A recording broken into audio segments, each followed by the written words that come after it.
Já estamos de volta com o Manhã da Piedade e você tem algum pedido de oração à Nossa Senhora da Piedade? Então manda pra gente pelo WhatsApp. O número é 996428473. Todo dia nós temos o nosso momento de espiritualidade no final do programa, então não deixe de enviar. Muitos desafios surgiram com a pandemia, né? Um exemplo foram as aulas que tiveram que ser remotas. Instituições de nível superior aproveitaram essa época de isolamento para inovarem e tornarem mais inclusivas as aulas. E quem vai falar sobre isso é a Cida Vidigal, diretora acadêmica do grupo IPEMIG. Bom dia, Cida! Bom dia a todos que estão nos ouvindo. Vamos falar sobre inclusão, um assunto tão importante que precisa ser falado para as pessoas entenderem a importância dessa necessidade, né? Eu queria, Cida, que você me falasse inicialmente, né, quais foram os desafios de ensinar e ao mesmo tempo se preocupar com o aprendizado e com a inclusão dos alunos com a pandemia, né, durante a pandemia. Olha, o maior desafio das instituições superiores foi, com certeza, essa mudança de paradigma, porque, de repente, nós saímos de um modelo presencial e tivemos que nos adaptar em um modelo remoto.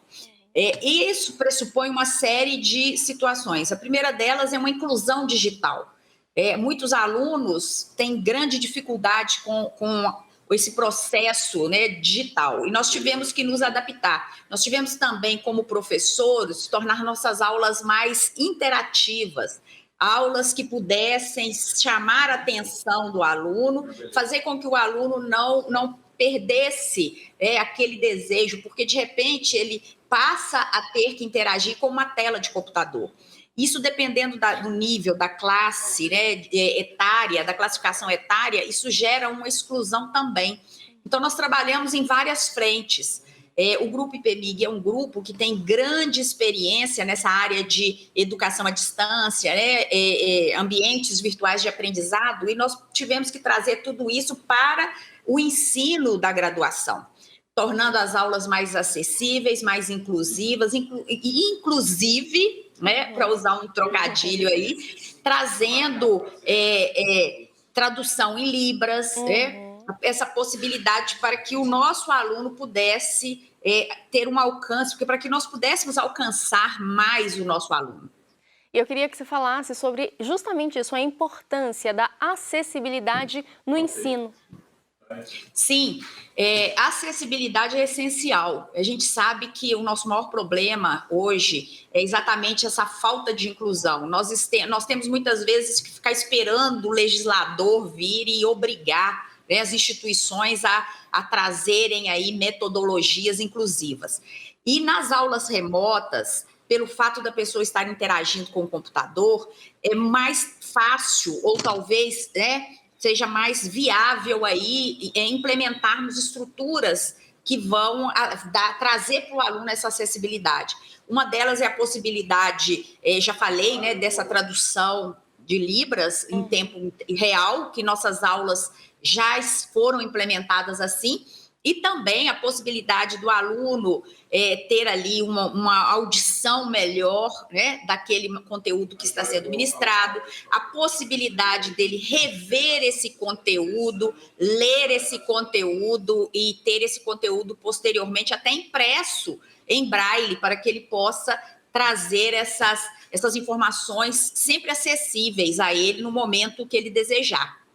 Eu imagino que a aula remota, ela impactou, né, todos os alunos, claro, mas eu queria que você me falasse sobre os alunos surdos, os alunos com deficiência auditiva. Como que essas aulas remotas impactaram, principalmente para esse público? Sim, o aluno com deficiência auditiva, e aí a gente tem que pensar em vários níveis, né? Porque a gente tem aqueles que têm uma deficiência em graus diferenciados. O que tem totalmente essa deficiência auditiva, para ele, as aulas com legendas, elas acabam resolvendo, porque, caso contrário, impacta muito. E o fato do professor estar também na tela, né, este aluno com deficiência auditiva, ele consegue fazer a leitura labial. Isso também favorece aí o seu processo de aprendizado.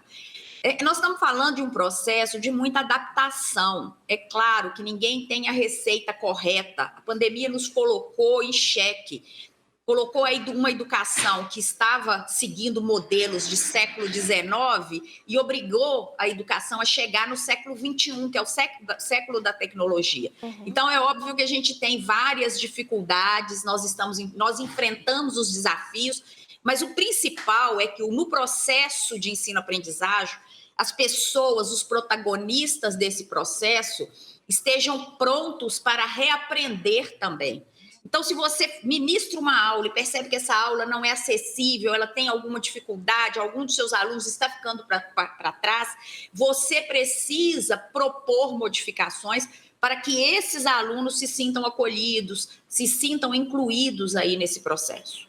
E é ter bem essa sensibilidade mesmo, né, Cida? É se colocar no lugar do outro, principalmente do outro que tenha alguma dificuldade, que tenha alguma deficiência, porque você não precisa necessariamente conviver com alguém, né, conhecer alguém que tenha aquela deficiência para se colocar no lugar dele e entender o quão difícil pode ser uma simples ação que é assistir uma aula. Eu falo isso porque durante a minha graduação eu tinha uma colega deficiente auditiva, não era uma perda severa da audição, mas ainda assim ela recorria a nós, colegas, amigos, para conseguir compreender o que era passado pelo professor. Então acabava que nós, alunos, né, numa iniciativa, passávamos para ela o que nós entendíamos que o professor falava.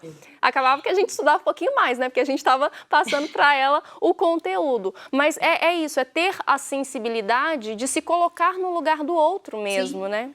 Sim. E principalmente, sabe, eu acredito muito que a gente precisa começar a compreender esse momento que a sociedade está vivendo, e começar a interagir através da tela do computador. Então, é possível que no lugar de me tornar um ser humano frio e insensível, é preciso que eu me coloque no lugar do outro. Algumas situações, nós estamos falando de pessoas que têm aí deficiências físicas, mas nós temos também, por exemplo, alunos que têm internet muito ruim ou que sequer têm internet. Então, esses alunos, eles precisam de um cuidado diferenciado. Eles precisam de um olhar diferenciado. E o modelo tradicional de educação muitas vezes ele não faz essa diferenciação. Ele quer colocar todos como se todos fossem iguais. E nós não somos iguais. Dentro de uma família, nós temos filhos que são extremamente opostos uns aos outros, mesmo sendo criados iguais. Agora, imagina isso numa amplitude de uma sala de aula. Imagina isso na amplitude de um curso que atinge o Brasil inteiro. Então, isso é preciso que o professor, e por isso eu entendo que a profissão de professor é também uma vocação, que a gente tenha essa sensibilidade para perceber aquelas pessoas, como você mesmo disse, né? Ter empatia com as dificuldades do outro e poder ali minimizar os impactos deste momento que já é muito difícil. Já é muito difícil. Eu tenho vivido aí vários casos de pessoas que estão severamente deprimidas, vivenciando situações graves em suas famílias. Então, nós não podemos potencializar isso, nós precisamos criar meios para minimizar, né, amenizar esse momento para a gente conseguir superar tudo isso. E a gente vai superar. Sim. Com as aulas online, Cida, foi mais fácil incluir os intérpretes de Libra durante as aulas, durante as ministrações? Antes da pandemia já tinha isso ou não?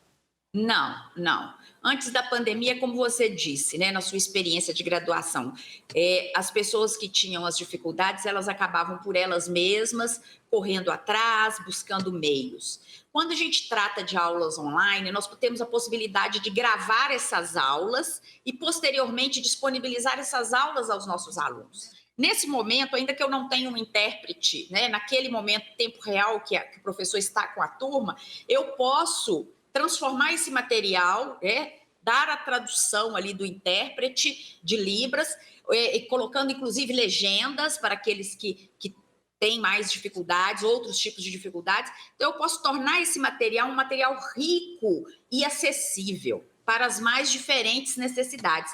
Então, isso melhorou muito nesse sentido, né? Hoje as instituições contam com essa possibilidade, que eu, com certeza inclui muito mais do que exclui. Com certeza. E a palavra-chave, eu acho, né, para o século que a gente está vivendo é inclusão. É trazer mais pessoas para que mais pessoas possam realmente usar, usufruir dos seus direitos, né? E o ensino é Sim. um direito básico de todo cidadão. Cida, eu queria agradecer a sua presença aqui. Muito obrigada. É muito importante a gente falar sobre esse assunto. É um assunto que me toca bastante. E fique aqui aberto o convite para você voltar mais vezes. Durante a sua fala, tá aí na tela o Instagram da IPMIG, tá bom? Muito obrigada, tá? Sou eu que agradeço. Estamos sempre à disposição, de portas abertas aí para todos. Muito obrigada. Muito obrigada. E a gente vai para um rápido intervalo, mas não sai daí não. Já já a gente volta com mais Manhã da Piedade para você.